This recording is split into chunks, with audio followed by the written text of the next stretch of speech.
Kepolisian Resor Biren kini dipimpin oleh perwira baru. AKBP Tuscat Cipta Herdani resmi menjabat sebagai Kapolres Biren menggantikan AKBP Jatmiko.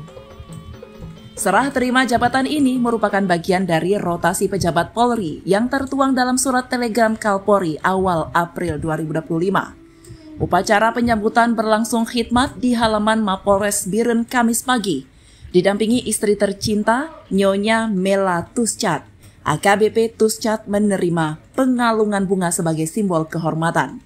Rangkaian prosesi juga dimeriahkan dengan jajar hormat, tarian tradisional Aceh, hingga tradisi pedang pora yang menjadi ciri khas penyambutan di lingkungan Polri.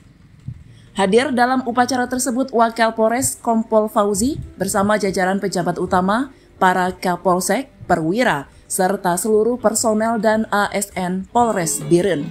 AKBP Tuscat sebelumnya menjabat sebagai Kapolres Bener Meriah. Ia resmi mengemban tugas barunya setelah mengikuti serah terima jabatan di Mapolda Aceh yang dipimpin langsung oleh Kapolda Irjen Pol Dr. Ahmad Kartiko.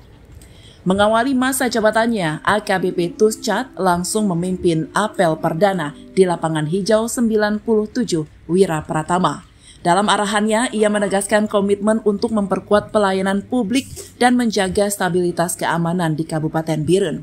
Dengan semangat baru, diharapkan kehadiran AKBP Tuscat membawa energi positif dalam membangun sinergi antara Polri dan masyarakat demi mewujudkan keamanan dan ketertiban di Biren. Dari Biren, Kanal Inspirasi TV melaporkan.